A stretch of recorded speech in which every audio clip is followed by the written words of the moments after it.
Notre invitée en studio aujourd'hui habite Woluwe-Saint-Pierre. Elle a une formation de journaliste. Elle a même commencé à faire dans sa vie professionnelle de la radio en province de Luxembourg avant de bifurquer vers les institutions européennes. Collaboratrice de Louis Michel, lorsqu'il était commissaire européen, elle a ensuite travaillé notamment au Parlement. Elle a elle-même été candidate aux élections européennes en 2019.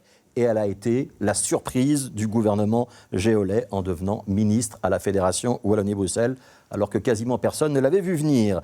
Elle est en charge de l'enseignement supérieur, de la politique scientifique, de l'aide à la jeunesse, des maisons de justice, de la promotion de Bruxelles, ainsi que de la jeunesse et des sports. Nous accueillons Valérie Glatigny. Bonjour Valérie Glatigny, merci d'être avec nous. Je viens de faire l'énumération de toutes vos compétences. C'est très très large. Comment est-ce qu'on fait pour s'y retrouver quand on s'occupe à la fois des universités, des clubs de sport et des IPPJ? Mais j'ai un secret, j'ai une très bonne équipe. Ouais, donc c'est l'équipe qui fait tout? Mais en tout cas, je suis bien assistée en effet. Alors, on va commencer avec une réforme qui n'est pas directement dans vos compétences, mais qui par ricochet peut avoir un impact sur les départements qui relèvent de votre autorité. C'est l'aménagement des rythmes scolaires. Donc c'est une réforme dans l'enseignement obligatoire. Elle est portée par la ministre de l'Éducation, Caroline Désir. L'idée, c'est 7 semaines de cours, 2 semaines de congé pour les élèves, c'est un meilleur rythme pédagogique. Mais ça vous concerne, parce que traditionnellement, quand les élèves ne sont pas à l'école, ils suivent habituellement des activités. Ça peut être des camps scouts, ça peut être des plaines de jeux, etc. Tous ces mouvements de jeunesse, ils vont donc devoir s'adapter. Ça veut dire que notamment, on commencera l'avenir plus tard en juillet, on s'arrêtera plutôt à la fin août. Ça va bien se passer? Il y a eu de la concertation? Oui, on était en dialogue constant avec toutes les équipes, les mouvements de jeunesse, également le secteur sportif, puisqu'il y a des moniteurs sportifs qui sont également étudiants, par exemple. Et donc, on est en train de mettre sur pied toute une série d'aménagements. On a dégagé, par exemple, 1,5 million d'euros pour permettre aux mouvements de jeunesse d'aménager des locaux pour pouvoir, évidemment, il y a une pression sur les endroits de camp, puisqu'il y aura une semaine en moins en juillet. Donc on risque d'avoir en effet beaucoup de mouvements de jeunesse qui souhaitent avoir accès à des endroits de camp. Et donc ces moyens peuvent aider par exemple pour aménager un local et pour pouvoir le transformer en endroit de camp. Et puis également nous soutenons l'ASBL À Tout Camp qui sert à labelliser des endroits de camp et donc augmenter le nombre d'endroits de camp pendant l'été. Donc on peut rassurer les parents, la transition a bien été pensée et il y a un petit peu d'argent pour aider à la transition. Est-ce qu'on aura aussi à l'avenir sans doute des activités lors des semaines qui sont rallongées dans le courant de l'année, Toussaint, etc., Carnaval? L'objectif, c'est évidemment de pouvoir aussi augmenter les activités pendant les semaines de congés qu'on va gagner, par exemple à la Toussaint et au Carnaval, et donc pouvoir organiser également des activités sport, jeunesse durant ces périodes, oui. Alors, on est vendredi. Le vendredi, dans cette émission, on donne la parole au public de BX1. Bonjour Anaïs Corbin, c'est vous qui êtes à la rédaction et qui scrutez les réseaux sociaux et les questions qu'on nous y dépose. Oui, effectivement, bonjour Madame Glatigny. Alors, on a une première remarque de Xavier qui relève l'impact de ce changement de calendrier aussi sur le personnel de l'enseignement supérieur. Alors, il dit qu'on parle effectivement beaucoup des problèmes dus à la différence avec l'enseignement néerlandophone, mais il y aurait aussi des problèmes pour l'enseignement supérieur. Il y a par exemple des enseignants qui ont des enfants en secondaire ou en primaire, des animateurs qui ont cours pendant les congés des animés, des stages des futurs enseignants impossibles pendant un mois avec les 15 jours de congés des écoles et 15 jours pour les autres écoles à des moments différents. Ne faudrait-il donc pas aligner les congés de l'enseignement supérieur avec ceux de l'enseignement obligatoire francophone? Je veux déjà indiquer qu'actuellement, il n'y a déjà pas d'alignement, puisque par exemple, les étudiants dans l'enseignement supérieur à Noël sont en blocus, alors que les élèves dans l'enseignement obligatoire sont en congé. Donc il n'y a déjà pas d'alignement à l'heure actuelle, mais en effet, nous avons anticipé certains problèmes, et donc on a demandé à l'Académie de recherche et d'enseignement supérieur, donc l'ARES, de pouvoir mener une réflexion. Ça peut être aussi une opportunité pour l'enseignement supérieur de repenser les rythmes. Et l'ARES nous a répondu à ce stade qu'ils ne souhaitaient pas s'aligner. En tout cas, ils ne sont pas prêts pour un alignement l'année prochaine, mais une réflexion de long terme est entamée pour voir ce qui peut être profitable, y compris sur un plan pédagogique. Donc pas l'année prochaine, mais les années suivantes, c'est pas exclu qu'on remanie un petit peu le calendrier de l'enseignement supérieur. Oui, on sera évidemment à l'écoute de tous les acteurs, qu'il s'agisse des membres de personnel, c'était l'objet de la question, mais également des étudiants et des établissements en général, voir où est l'intérêt des étudiants. Alors, autre thème d'actualité dont on a beaucoup parlé ces dernières semaines, c'est le filtre instauré à l'entrée des études de médecine, avec des négociations qui sont en cours entre la Fédération Wallonie-Bruxelles que vous représentez d'un côté et le fédéral de l'autre, qui est notamment représenté par le ministre de la Santé, Frank Vandenbroek. Est-ce que vous êtes en train d'arriver à un accord ou est-ce que l'accord ne sera pas possible ? Je suis confiante qu'un accord pourra être trouvé. On sait que c'est un problème qui empoisonne la vie politique depuis plus de 25 ans et qui aussi empoisonne la vie des étudiants en médecine, puisqu'il y a une incertitude à l'heure actuelle quand on commence son cursus en médecine. Est-ce qu'on va disposer ou pas du droit d'exercer sa profession via un numéro INAMI? Donc il y a beaucoup d'incertitudes.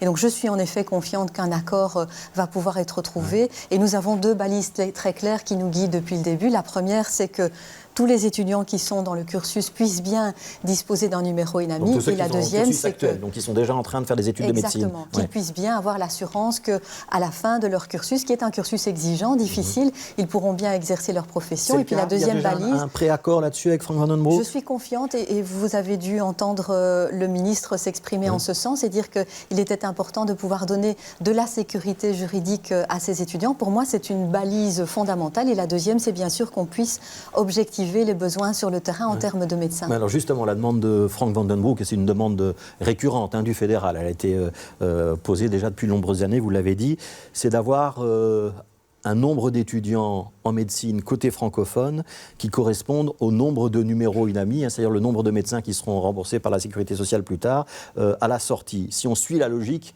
ça veut dire un concours d'entrée à l'entrée des études en école de médecine. Ça sera le cas ou pas ? Pour moi, le concours n'est pas un tabou, à condition, bien sûr, qu'on obtienne des résultats sur les 2 balises que j'ai mentionnées. Donc, un numéro pour tous les étudiants dans le cursus et une objectivation de nos besoins sur le terrain. Et je pense que dans ce contexte-là, si on obtient des garanties, oui, un concours est envisageable, parce qu'aussi, un concours va offrir de la sécurité juridique aux étudiants. Un étudiant qui commence... a toujours été contre un concours. Oui, mais je peux aussi vous dire qu'un concours donne de la sécurité aux étudiants. Un étudiant qui réussit le concours a la garantie de disposer d'un numéro INAMI à la sortie. Et puis, par ailleurs, il y a un argument supplémentaire qui est celui de la qualité de la formation. Ouais, on sait aussi qu'on a parfois une pénurie de médecins côté francophone. Est-ce qu'on va pouvoir revoir ces numéros INAMI à la hausse ou pas? C'est la deuxième balise dont je parlais. Et donc, il est fondamental qu'on puisse objectiver nos besoins sur le terrain. Et on sait qu'en Fédération Wallonie-Bruxelles, on a une spécificité qui n'était peut-être pas prise en compte précédemment. Par exemple, on a un nombre important d'étudiants français ou non résidents en général donc ça, qui viennent... un peu les calculs. C'est-à-dire, ils rentrent dans le cursus ils prennent et un puis... numéro INAMI et celui-là, on ne l'utilise jamais. Et donc, on peut avoir un exode, quelque part, donc une baisse de numéro INAMI, ou en tout cas des étudiants qui ne contribuent pas au renouvellement de la force de travail. Et donc, il est important de travailler sur ça, mais également de travailler sur la répartition des médecins sur le territoire, puisqu'il y a également une question très importante, c'est celle-ci, c'est de pouvoir inciter les médecins à aller également dans des régions qui sont particulièrement dépourvues en termes de médecins généralistes notamment. Donc, grande négociation en cours, si je vous entends bien. Pas de tabou sur le concours, je vous ai bien entendu. Ça veut dire qu'on est quand même assez proche, et vous dites confiante, donc ça veut dire qu'on est assez proche d'un accord. Et l'opposition qui disait non, il faut, parce que Frank Vandenbroek avait déposé une proposition de loi au Parlement, il faut aller dans une procédure de conflit d'intérêts, c'est pas la direction que ça prend. Si je vous entends bien, on n'est pas très loin d'une conclusion positive. Je suis en effet confiante. Alors, on va continuer notre émission. On va reprendre une autre question avec Anaïs Corbin. Oui, il y a Lucie qui dit que depuis le décret relatif à l'enseignement inclusif en 2014, un pas a été fait vers l'inclusion. Malheureusement, elle dit que la réalité est que faire des études quand on est en situation de handicap reste très difficile, voire impossible pour beaucoup de personnes handicapées. Les bâtiments sont inaccessibles, les supports de cours non adaptés, les professeurs généralement pas du tout sensibilisés. Des actions sont-elles prévues pour améliorer la situation ? Oui, il y a une commission qui se charge de cette question au sein de l'ARES, l'Académie de recherche et d'enseignement supérieur. Nous avons aussi débloqué un montant d'1,2 million d'euros pour aider les établissements à faire les aménagements nécessaires, parce qu'on sait qu'ils sont en effet parfois très coûteux, les aménagements en termes d'infrastructures. Et donc oui, on travaille à cette question. Donc l'inclusion des personnes handicapées, ça reste quelque chose d'important, absolument, y compris dans l'enseignement supérieur. On reste un dernier mot, si vous voulez bien, sur l'enseignement supérieur avec la problématique du harcèlement sexuel, y compris de la part d'enseignants. On a un cas récent, Serge de Patoul, qui enseignait à l'UC-Louvain, qui a fait l'objet de plaintes. Il nie les faits, c'est important de le souligner, et aujourd'hui il n'enseigne plus. Mais à propos de cette affaire, ce que les étudiants reprochent à leur université, ou les étudiantes reprochent à leur université, c'est que celle-ci n'avait pas vraiment pris la mesure de ce qui se passait, et qu'il a fallu attendre qu'il y ait des plaintes en justice pour que l'université réagisse. C'est ça la règle? Il faut que les hautes écoles, les universités attendent que la justice soit saisie pour agir ou pas? Mais je ne pense pas. Je pense qu'il faut d'abord apporter un message de soutien aux victimes, de rappeler aussi que l'enseignement supérieur doit être un lieu exempt de tout sexisme, de toute violence sexuelle. Évidemment, ça doit être un endroit où on peut s'épanouir. Et on avait évidemment pris les devants. On n'avait pas attendu ces cas qui ont été rapportés. Moi, j'avais envoyé une circulaire en septembre dernier pour déjà demander aux établissements qu'il y ait au sein de chaque établissement une personne ressource qui peut propager toute l'information nécessaire sur l'aide à une victime et donc par exemple lui offrir une écoute bienveillante en toute confidentialité et qu'elle puisse aussi diriger cette personne vers tous les services d'aide qui peuvent exister pour pouvoir aller jusqu'au dépôt de plainte. Et on sait que c'est ça qui est évidemment compliqué, c'est pouvoir diriger une étudiante ou un étudiant vers des organismes indépendants et extérieurs à l'établissement pour qu'elle puisse aller jusqu'au dépôt de plainte pour pouvoir objectiver la situation et être reconnue dans son statut de victime. On a beaucoup parlé de MeToo, on a beaucoup parlé de Balance ton bar ici à Bruxelles. Est-ce qu'il y a une prise de conscience? Est-ce que vous pouvez constater dans le milieu universitaire, mais vous avez aussi la tutelle sur les clubs sportifs par exemple, est-ce que vous pouvez constater qu'effectivement cette prise de conscience elle est réelle, elle est largement répandue aujourd'hui? Je crois que la parole se libère et c'est une excellente chose. Maintenant, il faut encourager ce mouvement. Et donc, nous avons par exemple inscrit dans le règlement des études des établissements, mais aussi dans le décret paysage, qui est vraiment le texte fondateur de l'organisation de l'enseignement supérieur, la lutte contre le harcèlement. Et je pense que ça, c'est fondamental. Et dans les clubs de sport aussi?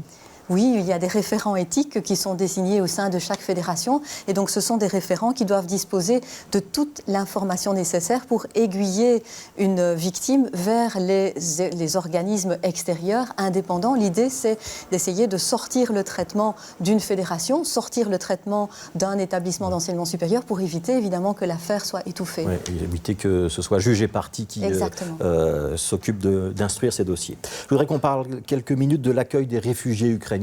Ils sont déjà 20 000 à être enregistrés. On a cité le chiffre de 200 000 réfugiés ukrainiens potentiels à terme sur l'ensemble du royaume.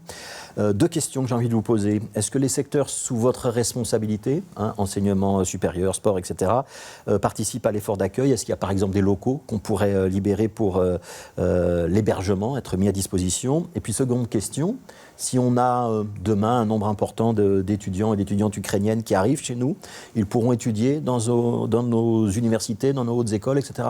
Oui, tout d'abord la question sur les bâtiments. Nous sommes évidemment disponibles s'il y a une demande de la région à mettre à disposition des bâtiments. Je pense par exemple aux centres de rencontre et d'hébergement, les auberges de jeunesse, qui peuvent évidemment être utilisées. Là, il y a des places disponibles, ça pourrait être utilisé? Il y a des places disponibles, simplement il faudra être attentif au fait que si la crise dure, il faudra trouver une solution pérenne par les autorités compétentes. Des logements transitoires, mais pas des logements définitifs. Exactement. Par exemple, les centres ADEPS peuvent également être mobilisés, mais il faut prendre en compte le fait qu'il y a des stages à Pâques, par exemple, qui sont organisés pour les enfants. Et donc, il faudra trouver des places en urgence. Nous pouvons évidemment en mobiliser, mais des solutions pérennes devront être trouvées. Et par rapport à votre question sur l'enseignement supérieur, nous avons fait une visioconférence avec les acteurs la semaine dernière. Et oui, les établissements sont mobilisés pour offrir toute l'aide nécessaire et l'information aux étudiants. On a plus ou moins, à ce stade, 250 étudiants ukrainiens qui se sont dirigés vers les établissements pour obtenir des informations sur le cycle d'études, par exemple, qui peut leur être proposé. Oui, on pourra leur proposer, il y a un certain nombre d'établissements qui proposent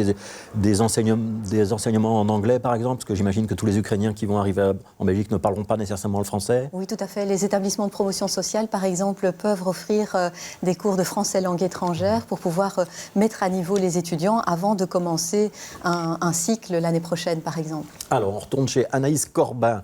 Encore une autre question du public. Oui, alors il y a quelques semaines, vous avez rencontré des habitants de la commune de Forêt pour échanger sur la plantation d'une institution publique de protection de la jeunesse, autrement appelée IPPJ. Et il y a Anne qui habite la commune, qui témoigne que de multiples questions ont été posées par les habitants concernant la sévérité des délits des jeunes qui sont placés en IPPJ. Vous aviez alors répliqué, je cite, « Ils ont fait toutes sortes de bêtises qu'un jeune ado peut faire, vous devriez comprendre si vous avez vous-même des enfants. Pourquoi avez-vous peur de dire la vérité aux habitants, c'est-à-dire que ces jeunes ont commis des actes de délinquance délinquance grave, comme des violences contre les personnes, et sont placés en IPPJ par décision motivée du magistrat.